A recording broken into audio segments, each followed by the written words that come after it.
Occasion du Forum Nouveau Monde, l'OCDE présente son Economic Outlook aujourd'hui donc sur cette scène avec Ángel Gurría, le secrétaire général qui fait son entrée donc sur scène. Et il est accompagné d'Álvaro Santos Pereira, le directeur des études du département des affaires économiques de l'OCDE. Messieurs, merci. Et je vous rappelle que cet événement est suivi dans le monde entier grâce à l'Eurovision sur les réseaux sociaux. Vous avez toujours un compte Twitter @Forum Nouveau Monde. Monsieur Gurría, je vous en prie. Merci.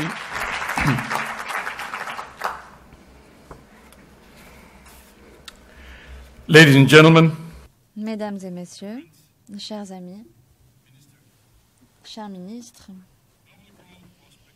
les perspectives de la croissance mondiale se sont encore une fois ternies. Depuis la crise, nous nous sommes habitués à un schéma récurrent auquel j'ai fait allusion déjà ce matin, c'est-à-dire qu'il y a un optimisme printanier auquel font suite des prévisions revues à la baisse au fur et à mesure de l'avancée de l'année. Et 2015 ne diffère pas en cela.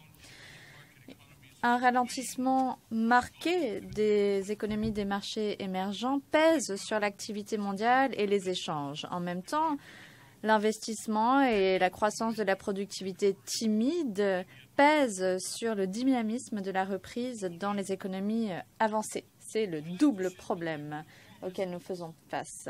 J'aimerais vous faire part des principaux messages des dernières perspectives économiques de l'OCDE avant de donner la parole à Álvaro Pereira. Mais permettez-moi d'abord de montrer, comme à mon habitude, le document lui-même. Cela fait partie de mes tâches en tant que secrétaire général de l'OCDE. Je me dois de vous montrer cette publication. Voilà, comme ça nous pourrons en vendre beaucoup d'exemplaires et cela vous met en bouche pour la lecture. Álvaro va vous en dire davantage dans quelques instants. Il vous donnera le détail, il répondra aux questions plus difficiles. Mais disons que maintenant, nous pensons que l'économie mondiale croîtra à moins de 3% en 2015. C'est le niveau de croissance le plus faible depuis 2009 et c'est bien en deçà de la moyenne de long terme qui se situe à environ 4%. Cela reflète largement des faiblesses sur les économies des marchés émergents avec les récessions au Brésil et en Russie, le ralentissement de la Chine qui affecte notamment les principaux partenaires commerciaux. Et je dis bien partenaires commerciaux car vous verrez à quel point la question des échanges permet de comprendre ce qui se passe dans l'économie mondiale aujourd'hui. Le commerce mondial, qui avait déjà une croissance modérée au cours des dernières années, semble avoir stagné. Et il y a même certains indices qui indiqueraient un déclin, avec une faiblesse qui est de plus en plus présente sur les marchés émergents et surtout en Chine.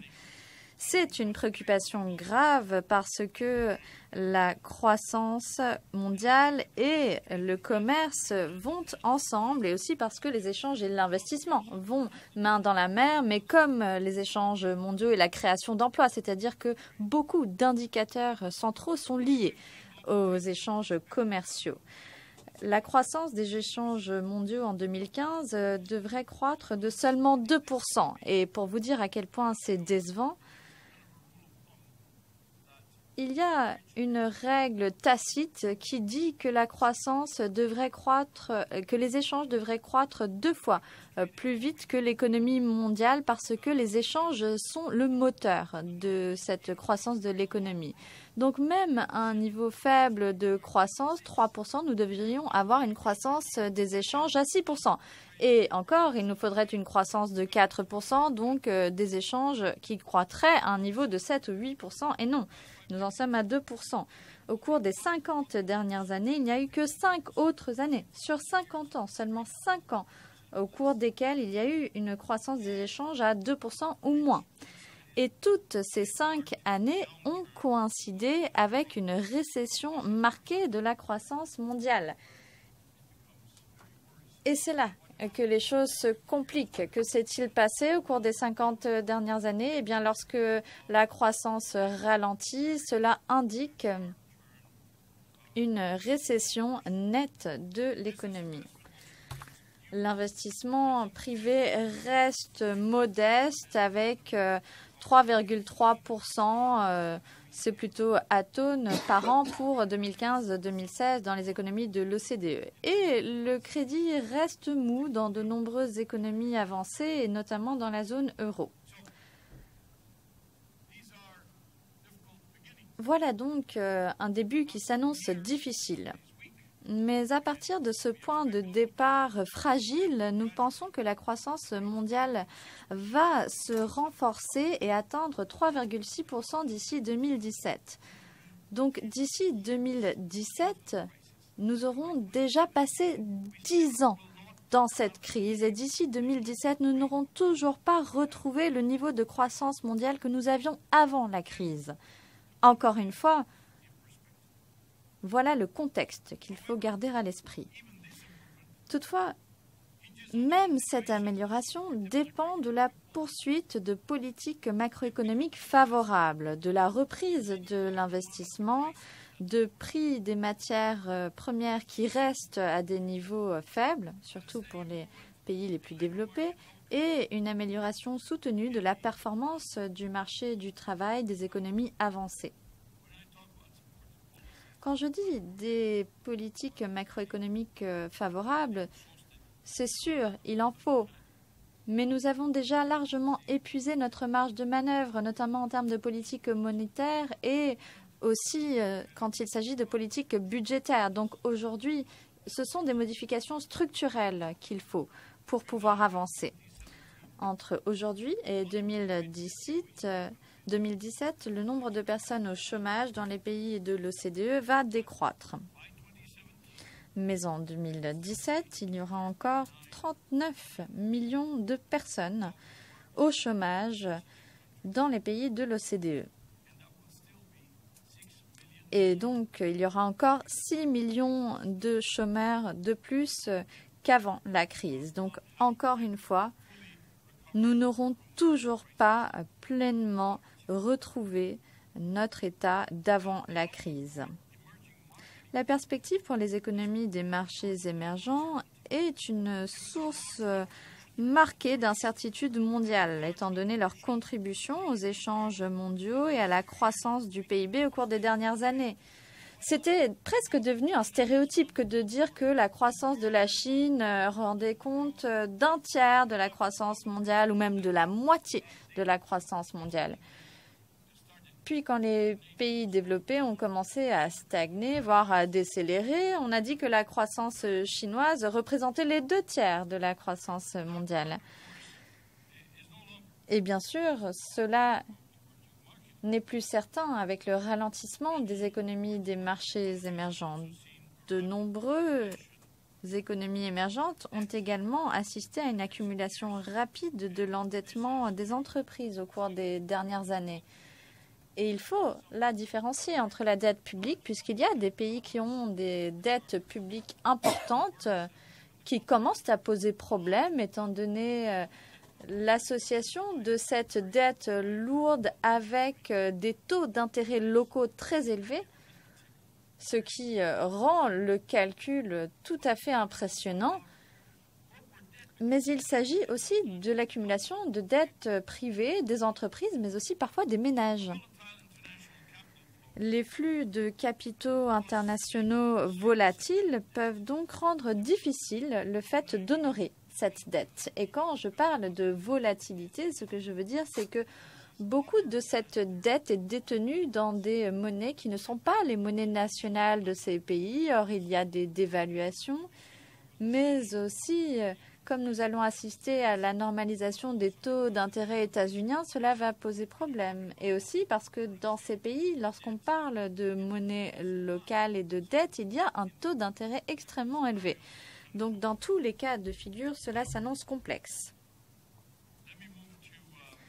Permettez-moi à présent de vous parler de ce qui se passe cette semaine. Cette semaine, les leaders du G20 vont se réunir à Antalya et ils devront réaffirmer leur détermination pour résoudre ces défis. Bien que des progrès aient été réalisés, sur les 3 priorités du G20 pour 2015, et c'était donc les réformes structurelles, l'amélioration de l'investissement et une croissance inclusive restaurée, il faudra très clairement en faire davantage. La demande à court terme doit bénéficier de soutien. Les réformes structurelles doivent être maintenues, mais avec encore plus d'ambition qu'on ne le voit aujourd'hui. Et à cet égard, j'aimerais mettre en lumière des actions décisives pour la réussite de ce programme. Tout d'abord, il faut se résister et lutter contre la hausse du protectionnisme. Et je parle de protectionnisme commercial, mais aussi du protectionnisme en termes d'investissement.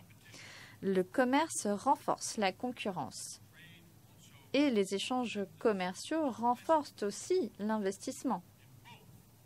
Et les deux, c'est-à-dire les échanges et l'investissement, permettent de mettre en marche le moteur de la diffusion qui diffuse les nouvelles technologies à travers toute l'économie. Et c'est ce qui, en dernière instance, permet de faire augmenter la productivité. D'ailleurs, cette première action est fondamentale et ce paragraphe termine avec le terme productivité. Et dans toutes les dernières réunions du FMI, de la Banque mondiale, du G20, du G7, de l'APEC, où que vous vous tourniez, c'est la productivité et la productivité qui ressort de concert avec la question des inégalités et des inégalités.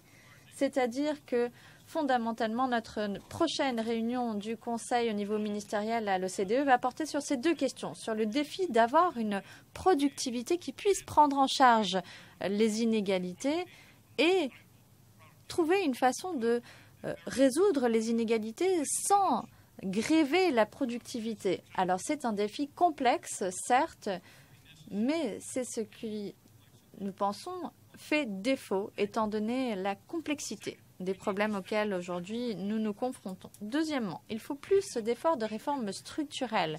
Ces efforts ont faibli au cours des dernières années. Et quand je dis qu'ils ont faibli, c'est parce que nous l'avons mesuré.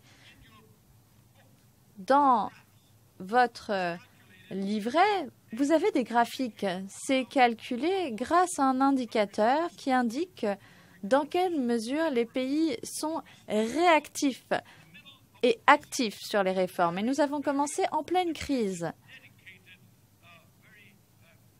avec énormément de conviction, énormément de foi en ces réformes, mais face à l'urgence finalement de cette crise.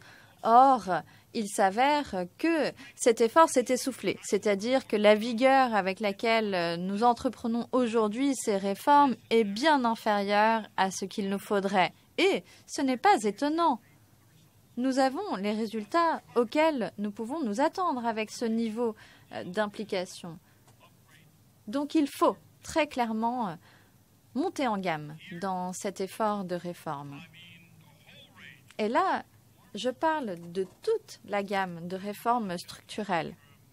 Ce n'est pas que du court terme, du macro, d'arriver à équilibrer ses budgets ou d'améliorer ses déficits ou de travailler sur l'inflation. Non, là, c'est l'éducation, l'innovation, la concurrence, la réglementation du marché du travail, du marché des produits, la recherche et le développement, la fiscalité, tout ce qui va nous permettre de continuer à croître à moyen et à long terme. Troisièmement, nous avons la possibilité d'agir pour mieux diriger les dépenses publiques vers l'investissement. Et là, c'est une remarque clé que je vous fais. En effet, nous pensons que si nous agissons collectivement, si tous les pays s'y engagent, et là je pense tout particulièrement au G20, qui représente une part si importante des économies, de l'investissement, des échanges, du marché du travail et de la population mondiale.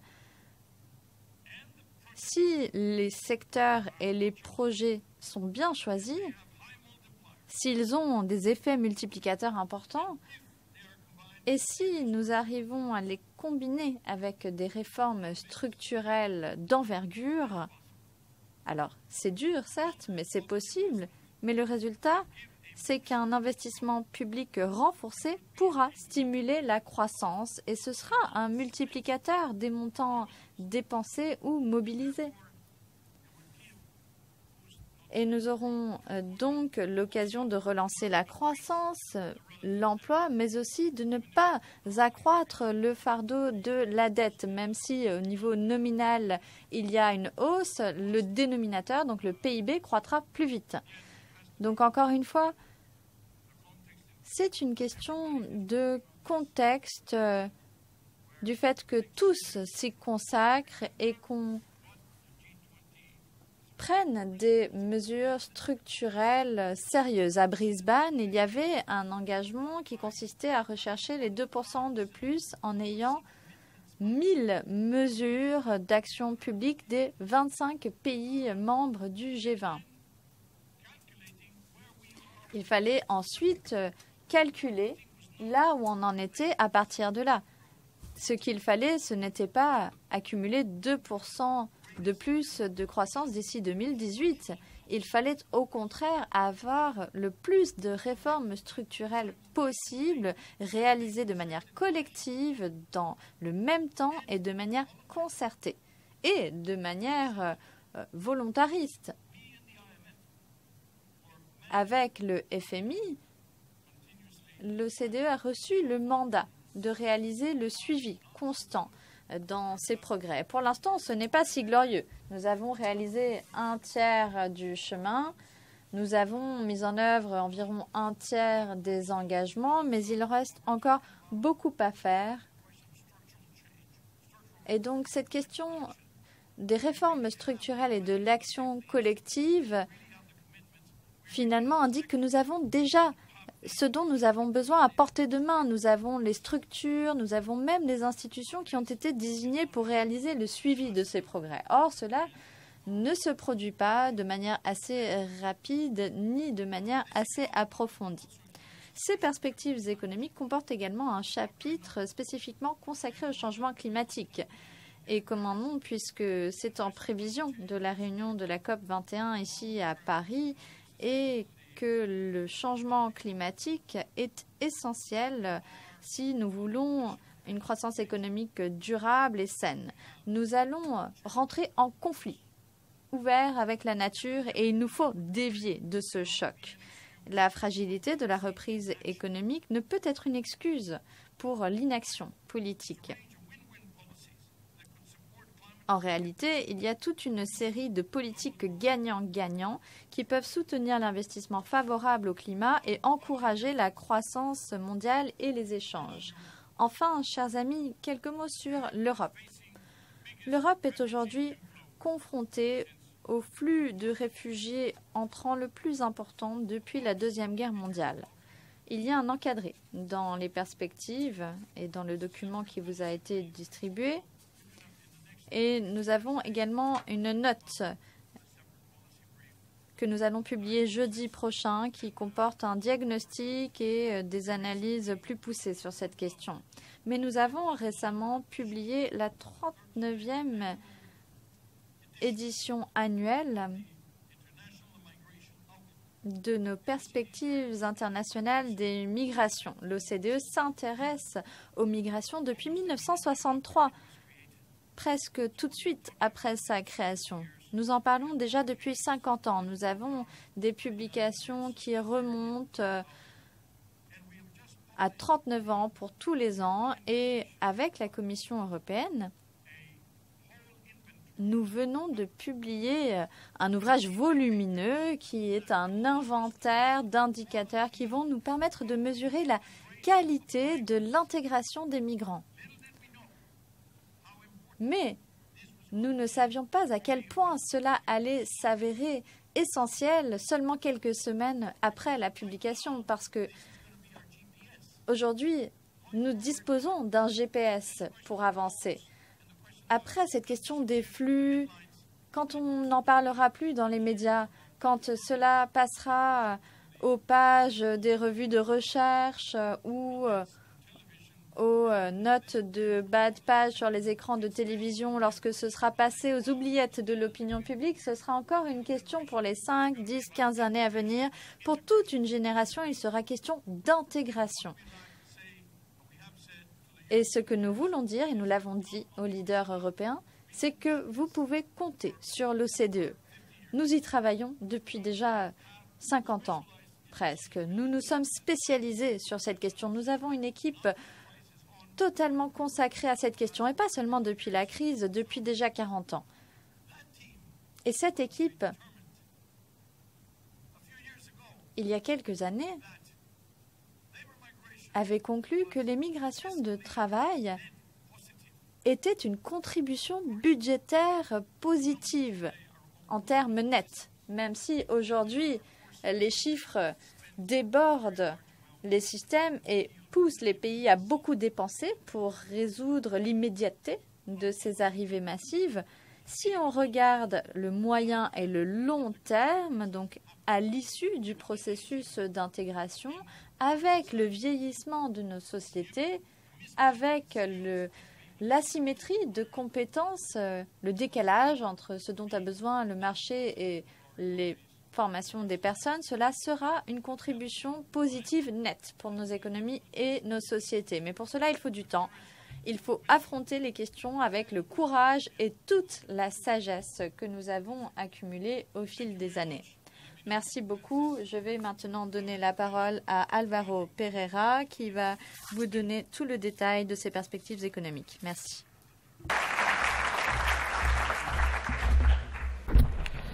Hello, good morning. Bonjour. Je voudrais commencer par remercier tous ceux qui ont permis d'élaborer cette présentation. Vous pouvez d'ailleurs trouver le texte de cet exposé en ligne. Vous pouvez aussi trouver en ligne les explications de notre économiste principal, Catherine Mann, ainsi que les observations des chefs des départements qui ont travaillé ça, Castor, Blunder Wignall, etc. Mais c'est vrai, nous avançons à des époques extrêmement difficiles. La plupart des économies sont en train de connaître une reprise, mais une reprise très faible. Et si nos prévisions n'ont guère changé depuis 3-4 éditions des perspectives économiques, il est quand même clair que les risques n'ont cessé d'augmenter. Alors, quels sont les principaux problèmes que nous connaissons aujourd'hui? Tout d'abord, comme le secrétaire général l'a signalé, la faiblesse des échanges. Pour nous, c'est vraiment un gros problème. C'est un gros problème pour l'avenir et c'est peut-être là le signe avant-coureur d'un ralentissement de la croissance du PIB mondial. La question que tout le monde se pose aujourd'hui, c'est celui du rôle de la Chine. Si la Chine se ralentit beaucoup, que va-t-il en être des échanges? Par ailleurs, les économies avancées ont pour l'instant monté une certaine résistance à ces événements, mais est-ce que cela peut durer? Ensuite, la question de l'investissement. L'investissement ne redémarre pas. On a remarqué dans des quantités de pays que l'investissement n'a pas retrouvé son niveau d'avant la crise. Et donc, on peut regarder le chômage, on peut regarder l'investissement, on peut regarder le chômage, et on voit les cicatrices de la crise absolument partout. Et c'est cela qu'on a appris depuis quelques années. Il est également important de signaler que les risques financiers sur les marchés émergents sont manifestes.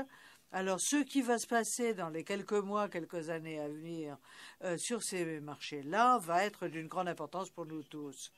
Vers la fin de mon exposé, je voudrais parler aussi des politiques qui permettraient peut-être de reconfigurer la demande. On parlera de réformes structurelles, on parlera de ce qui permettrait d'en renforcer la motivation et je reviendrai sur quelque chose qu'a évoqué le secrétaire général, à savoir à quoi tient la démotivation en la matière qu'on a pu observer dans divers pays du monde.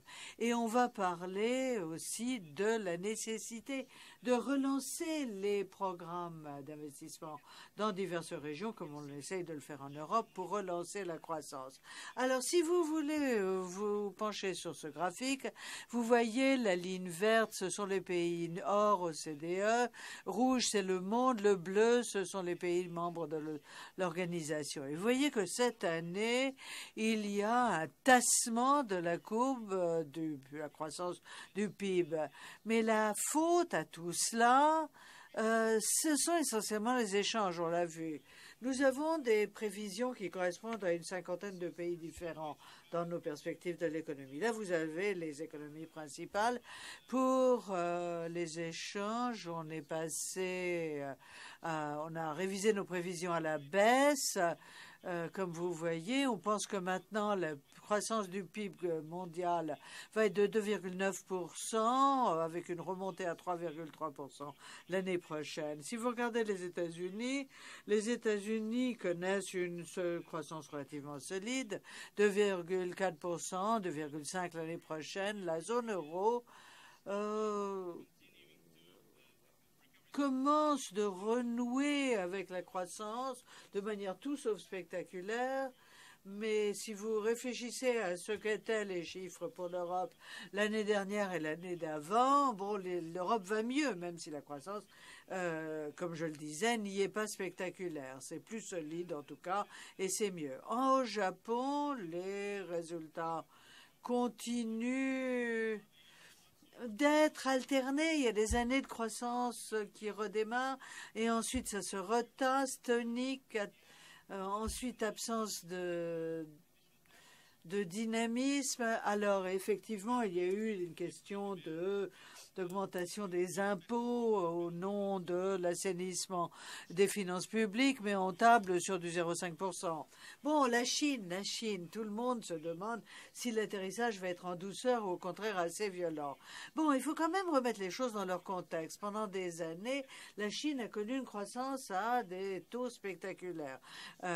C'est vraiment à des records mondiaux, ce qu'on a pu voir en Chine il y a quelques années. Mais dans tous les pays qui s'industrialisent, après une période de croissance extraordinairement rapide, il y a un tassement. Et nos prévisions pour la Chine donnent du 6,8% cette année, 6,5% donc un tassement ultérieur l'année prochaine. Et en 2017, ça se retasse d'un peu, 6,2%.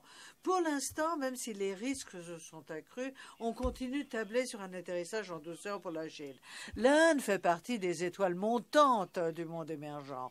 On table sur du 7,2, 7,5% pour les 2-3 années à venir. Le Brésil et de toutes les économies émergentes, celui qui traverse aujourd'hui les pires difficultés. On vient de lancer une étude économique du Brésil que vous pouvez consulter en ligne. Cette année, récession, l'année prochaine, récession mais moindre, et un rebondissement en 2017 à 1,8%. Alors, pourquoi ce ralentissement dramatique? Pourquoi des reprises si poussives? L'une des caractéristiques les plus extraordinaires que l'on puisse voir dans le tableau mondial, c'est ce ralentissement extraordinaire de la croissance des échanges. Là, vous avez 50 années de données et vous voyez qu'il y a eu 5 années où il y a eu un ralentissement de la croissance très marqué et c'est en dessous des 2%. Et pour cette année, on prévoit du 2% et donc c'est la raison pour laquelle on se demande si la croissance ne va pas ralentir encore l'année prochaine parce que par le passé, on s'est aperçu qu'il y avait toujours cette connexion. Alors, ce ralentissement de la croissance des échanges mondiaux, à quoi tient-il ? Vous voyez, là, on vous le décrit en termes de volume à l'importation. Pour le monde, les pays de l'OCDE et les pays hors zone OCDE. Et vous voyez que au Brésil, le volume des importations a baissé de 10% au Brésil, de plus de 12% en Russie. Et vous voyez que la pour les pays hors OCDE, la baisse a été vraiment très, très marquée. Et c'est ce qu'il va falloir surveiller de très près pour les mois et les années à venir. Le ralentissement de la croissance des importations en Chine est certainement l'une des raisons pour lesquelles le volume à l'échelle mondiale marque ce ralentissement. Comme on le disait tout à l'heure, c'est à l'origine d'à peu près un tiers des importations. Et vous voyez qu'ici, les volumes de l'importation ont beaucoup baissé. La monnaie chinoise s'est appréciée jusqu'au mois de mars. Puis, il y a eu un tassement des exportations. Les exportations chinoises ayant une très forte intensité en importation. Mais il y a un autre problème qu'on voit se dessiner pour la Chine pour les années à venir et qui est le rééquilibrage de l'économie. Si vous regardez le graphique à droite, vous voyez pourquoi tout cela a une importance énorme pour la croissance, parce que la Chine est un marché très important pour le monde, c'est aussi un marché énorme pour les produits de base. Et vous voyez que les importations chinoises ont une pertinence énorme pour les produits de base. Vous voyez qu'ici, lorsque la Chine éternue, les prix des produits de base rendent se rouler en boule sous une couette. Et c'est ce qu'on a pu voir ces derniers mois. Alors, autre enseignement très important en ce qui concerne la Chine, le rééquilibrage de la Chine. L'économie chinoise devient peu à peu moins industrielle, plus orientée vers le secteur des services. Vous voyez que le secteur des services est en train de se développer beaucoup. L'industrie, en revanche, connaît un certain tassement. Mais ce qui est très important, c'est que tout ceci doit normalement s'accompagner d'une augmentation de la consommation intérieure. Quand vous regardez les grandes zones économiques du monde, des pays développés en général, lorsqu'un certain stade de développement est atteint, les échanges sont intrazones, ils ne sont plus avec le reste du monde. Et donc, en termes relatifs, la Chine va probablement être participant moins important aux échanges internationaux parce que ces échanges intérieurs vont se développer. Alors, ce ralentissement de la croissance des importations chinoises permet d'expliquer les ralentissements observés dans bon nombre d'autres pays émergents. Ce graphique vous montre les économies qui soit sont des partenaires commerciaux très importants de la Chine ou sont très liés au marché des produits de base. Et vous voyez que la Russie, le Brésil, la Malaisie, les Philippines sont des pays qui ont été très affectés par la baisse de la demande d'importation de la Chine. Alors, si vous regardez maintenant nos prévisions de croissance, vous voyez que les économies avancées ont montré une belle résistance à cette nouvelle faiblesse des économies émergentes. Nos projections pour les économies de l'OCDE en 2015 n'ont guère changé. Là où nous avons beaucoup révisé nos prévisions, c'est pour les pays émergents. Et pour l'année prochaine, avec le tassement de la demande dans divers pays, nous avons révisé nos prévisions un peu plus. Mais comme vous voyez, la révision est beaucoup plus importante pour les BRICS qu'elle ne l'est pour les pays de l'OCDE. Une autre chose qui est très frappante, compte tenu du ralentissement des échanges, la croissance des exportations des pays de l'OCDE a été révisée très nettement à la baisse. Maintenant, si vous vous intéressez aux investissements, comme je vous le disais à l'instant, les échanges expliquent une très bonne part du ralentissement.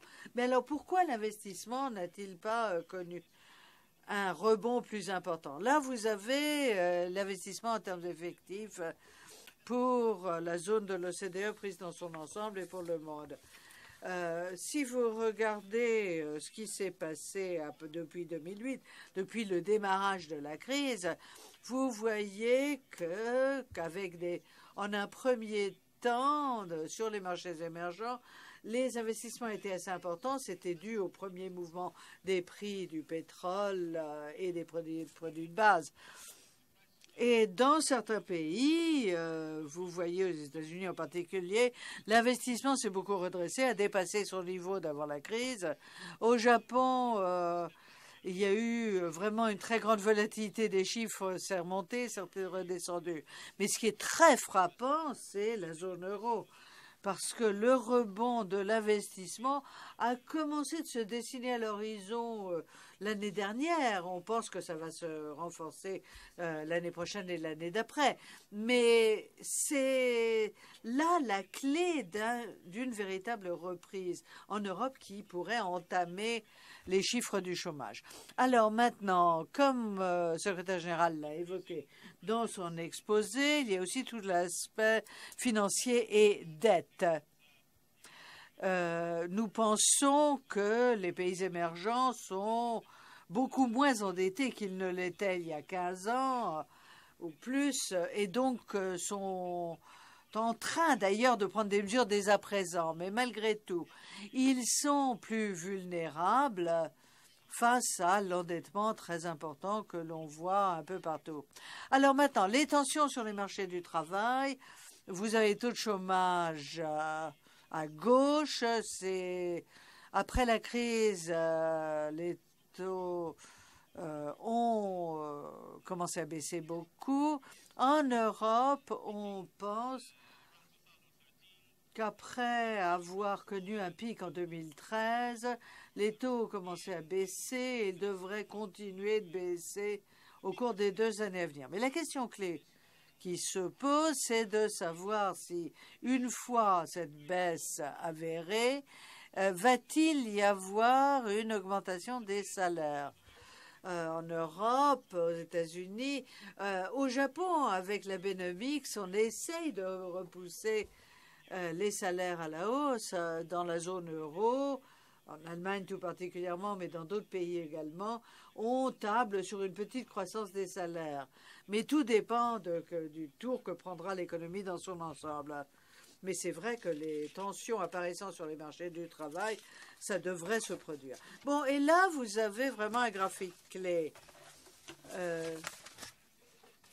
Comme on vous l'a déjà dit, juste après la crise, les réformes structurelles avaient complètement le vent en poupe.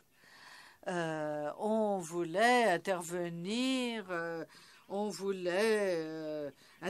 les barrières à l'entrepreneuriat, les barrières aux échanges, à l'investissement, la réglementation du marché des produits, etc. Mais dans certains pays comme l'Espagne, l'Italie, le Portugal, la Grèce, il y a eu, et l'Irlande aussi bien évidemment, des quantités de réformes ont été entreprises et même menées à bien. Le ministre italien de la réforme constitutionnelle était des nôtres tout à l'heure. C'est un pays qui a essayé de changer sa constitution et son système parlementaire pour permettre aux réformes structurelles de se produire dans un contexte de plus grande stabilité politique.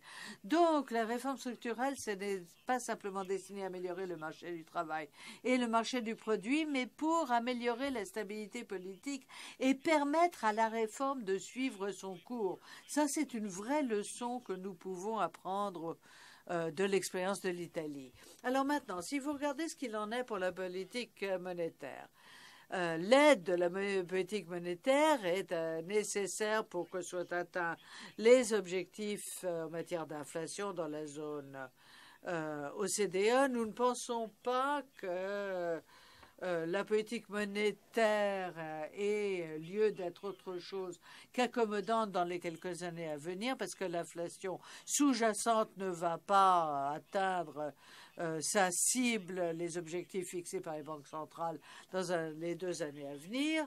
Il faudrait donc, au contraire, surveiller ce qui peut être fait pour développer les marchés financiers au niveau européen et au niveau international pour permettre aux marchés émergents d'avoir accès au financement dont ils ont besoin.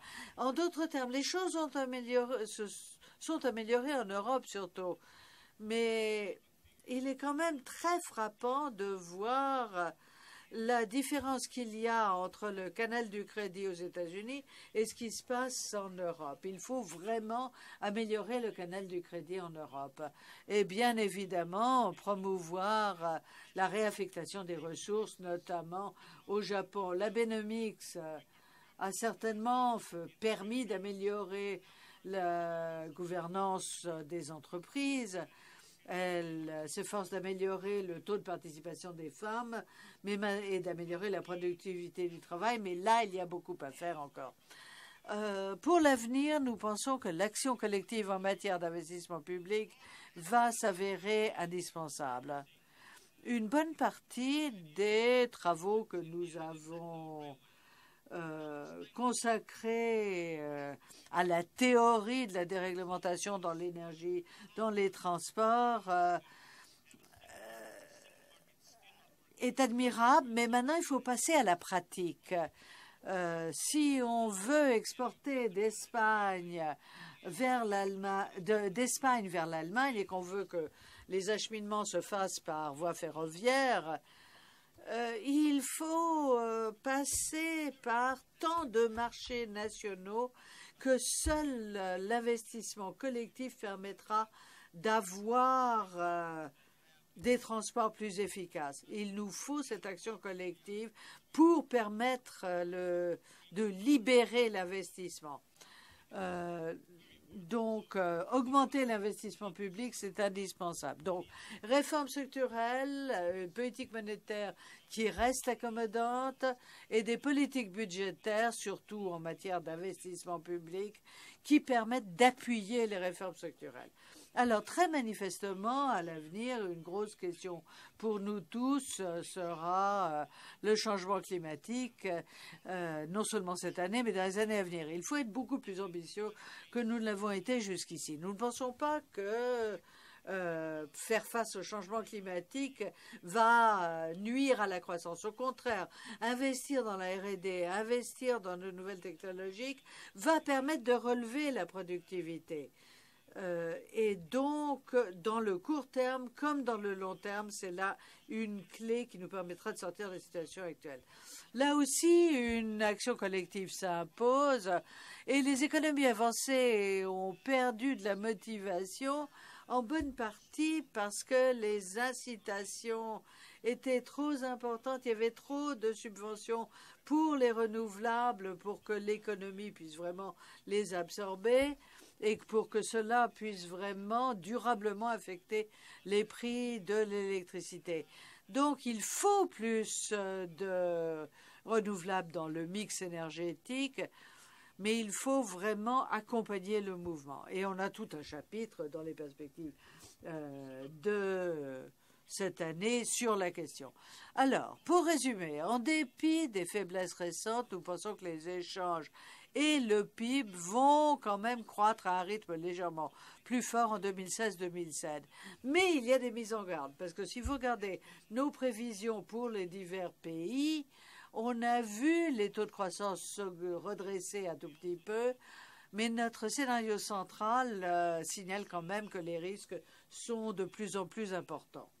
We'll work together.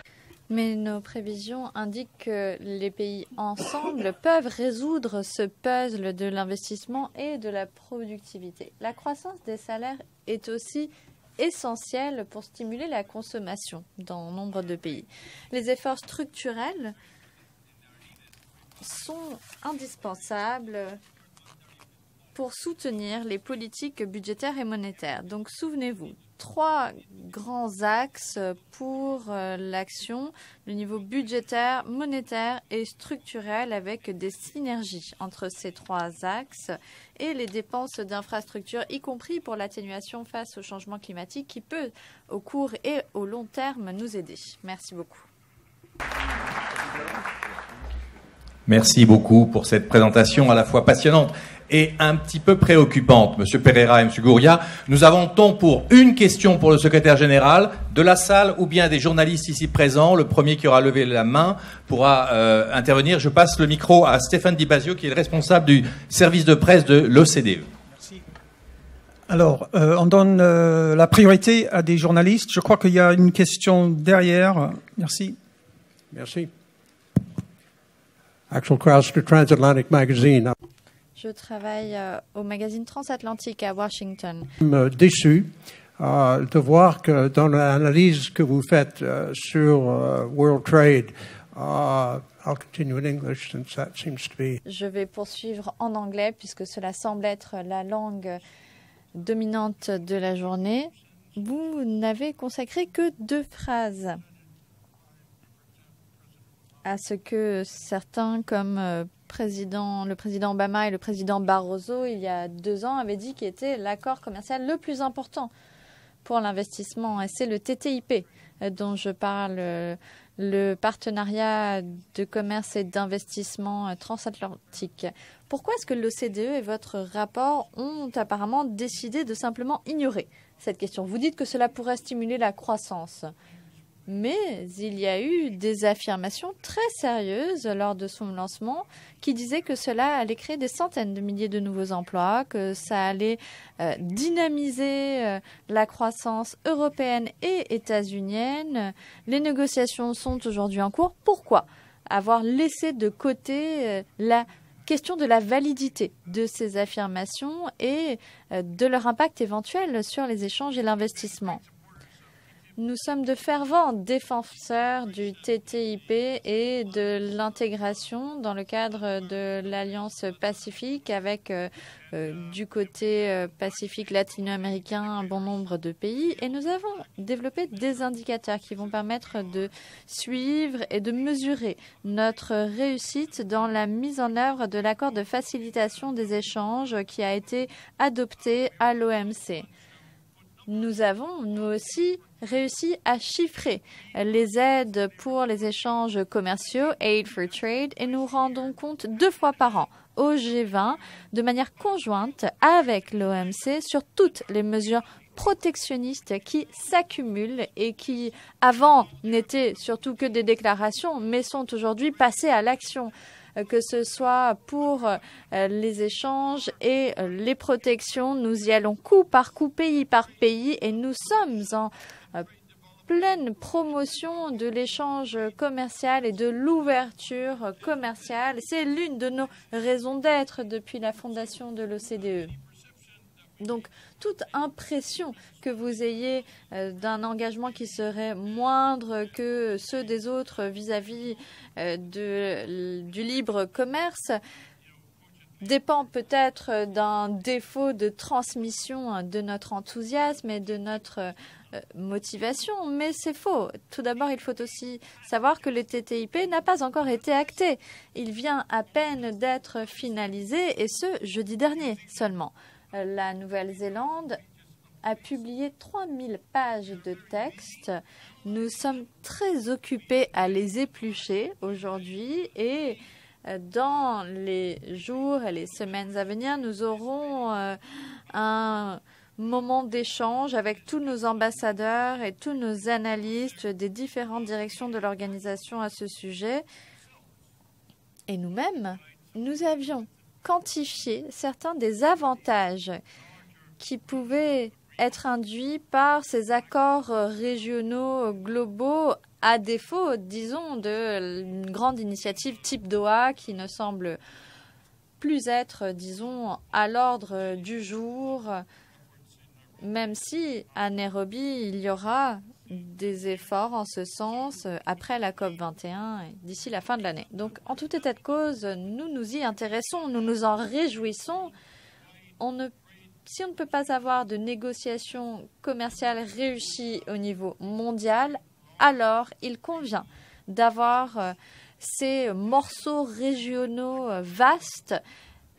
Mais si on s'en sert comme des Legos, si on les empile les uns sur les autres, si on laisse ces points d'attache qui vont permettre d'assembler les différents Legos pour arriver à une construction beaucoup plus grande.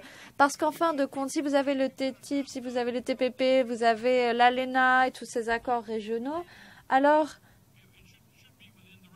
il faut ensuite pouvoir les rassembler tous et se dire quelles sont les pièces manquantes pour avoir un accord au niveau mondial. Mais ce n'est pas encore dans un futur très proche que cela va se produire. Nous sommes en train de calculer la croissance des échanges et nous travaillons de manière cohérente et soutenue avec l'OMC. Et sachez que ces négociations ne se produisent pas à l'OMC, elles se produisent ailleurs. Et l'OMC a cet accord de facilitation des échanges. Et cet accord de facilitation des échanges est passé largement inaperçu. Cela porte sur les biens technologiques et c'est très important. Mais je dois vous dire que le problème, c'est qu'en raison des échanges, de l'investissement, du crédit et des marchés émergents, nous avons cette croissance si poussive. Pour répondre à votre question, je ne suis pas d'accord avec le présupposé de votre question, le point de départ, que nous l'ayons ignoré ou pas. Nous sommes allés vite dans cette présentation pour des raisons de temps, mais si vous lisez l'analyse dans le détail, vous pourrez constater que cette édition de nos perspectives porte justement sur l'effet positif des échanges commerciaux. Et nous avons regardé tous les aspects envisageables, y compris le fait que certains de ces grands blocs régionaux négocient chacun de leur côté des accords commerciaux. Monsieur Gurria a parlé de contraintes de temps. Je regrette de vous dire que nous devons clore cette session maintenant. Je vous rappelle, notamment journaliste, que Monsieur Gurria est disponible à la fin de cette session, mais nous devons finir maintenant la présentation des perspectives. Merci à vous tous et merci au Forum Nouveau Monde pour cette opportunité. Participants que nous allons faire une petite pause pour le déjeuner. Vous pouvez trouver de quoi vous restaurer, merci, dans les différentes cantines de l'OCDE. Et puis, bien entendu, je vous donne rendez-vous à 14h30 tout à l'heure pour la suite du forum, avec, dans ce contexte d'économie un petit peu déprimé, la place du travail dans les sociétés de demain. Rendez-vous donc à tout à l'heure à 14h30 dans la salle. Merci et bon appétit à tout le monde.